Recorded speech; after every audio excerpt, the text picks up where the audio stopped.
Just as I did before, I pull my opponent onto me. In order for this submission to work, you want your opponent's body lying on top of you. If he falls to his side, then your leg will be trapped to the mat, making it impossible to move your leg around his head.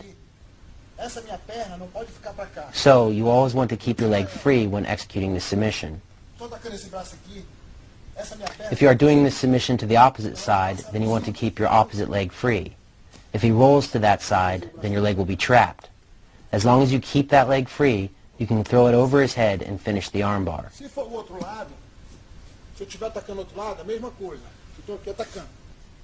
So I have pulled my opponent on top of me. I attempt to finish him with the rear naked choke, but he defends against the submission. So I switch to the armbar.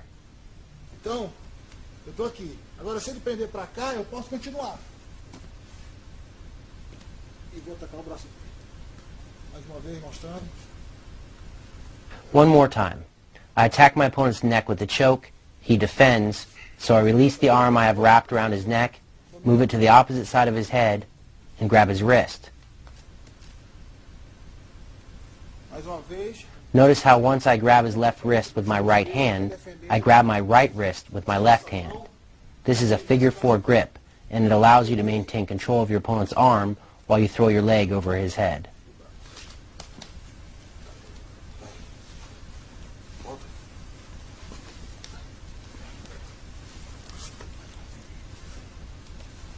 Mais rápido.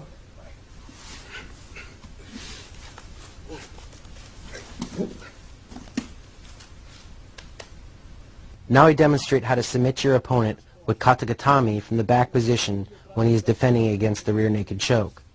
Having secured an underhook with my right arm and an overhook with my left arm, I pull my opponent onto me.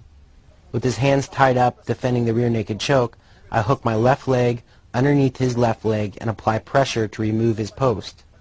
This redistributes his weight, which will make it easier for me to slip out from underneath him.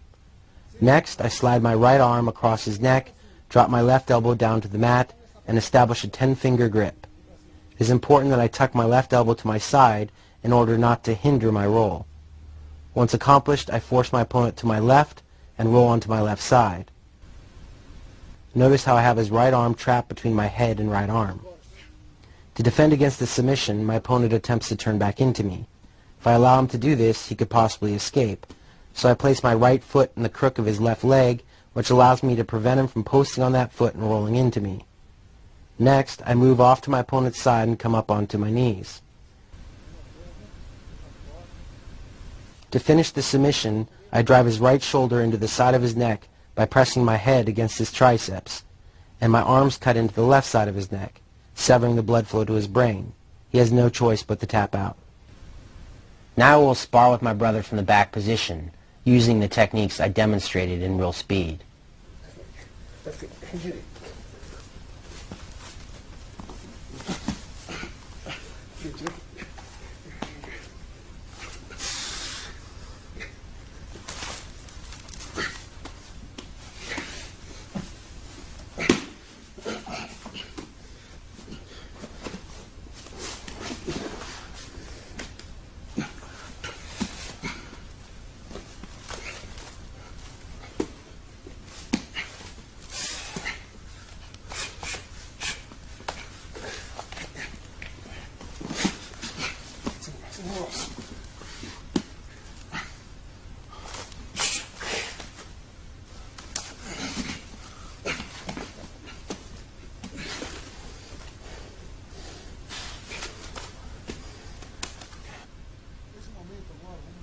Now I will focus on the bottom guard position.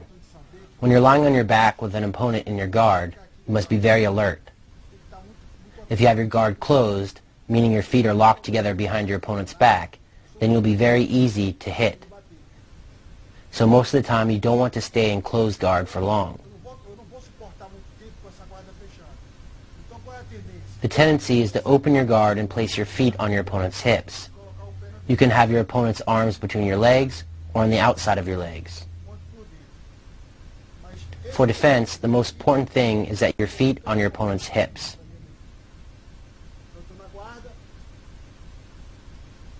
If I'm in the closed guard and my opponent punches, I lift my arm to defend against the strike. At the same time, I open my guard and place my left foot on his hip.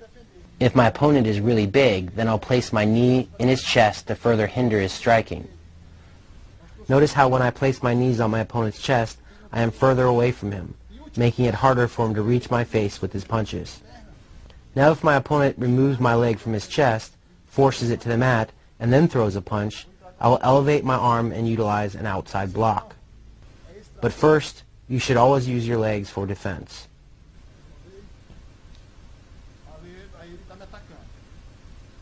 Once more, my opponent begins attacking me, and I use my legs for defense.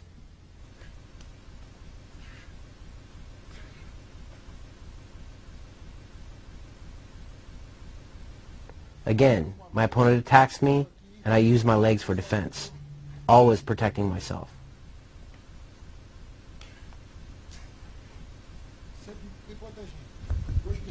Now I demonstrate what to do when your opponent decides to stand up in your guard.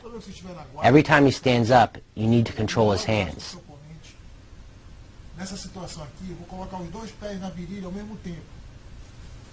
In this situation, I place both of my feet on his hips at the same time, and as he stands up, I use my legs to push his body away from me.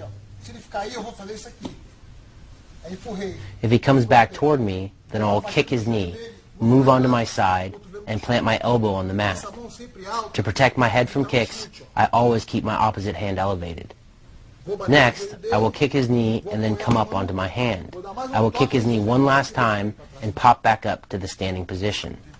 The opposite points of base on my body are what allow me to swing my hips underneath me effortlessly and assume a standing position while facing my opponent throughout the entire transition. So here, my left foot and right hand. When you have an opponent in your guard, a lot of times you will place his hands on your chest or hook them around the back of your head. In such a situation, I'll wrap my arms over his arms to control them. There are many ways to secure the arms, and it's up to you to discover what feels best.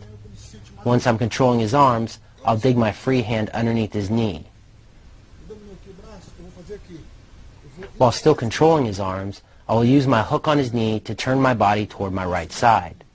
At the same time, I elevate my right leg over his back and swing my left leg over his head.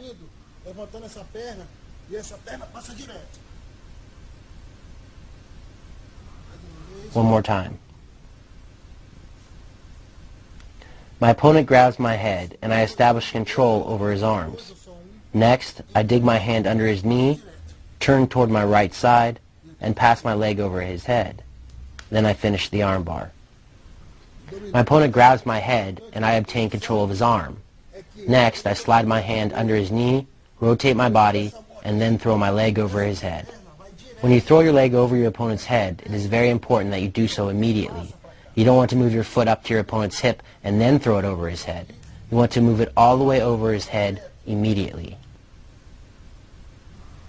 One more time. This is a quick move made possible by a mistake from your opponent. If you hesitate on the transition, you will likely lose the submission. In this technique, I attempt to submit my opponent with the armbar, but he pulls his arm free, preventing me from getting the submission. Instead of giving up on my positioning, I immediately switch to an omoplata, which is a shoulder lock. So here my opponent is in my guard, and he grabs my head, just like in the last sequence. I control his arms, dig my hand under his knee, rotate, and throw my leg over his head. However, when I bring my leg over, my opponent pulls his arm out, making it impossible for me to finish the armbar. Instead of giving up, I attack his other arm, which is still inside. To do this, I kick my legs forward, cross my legs to lock his arm, and come up. Notice how I throw my right arm over his back. This will prevent him from rolling.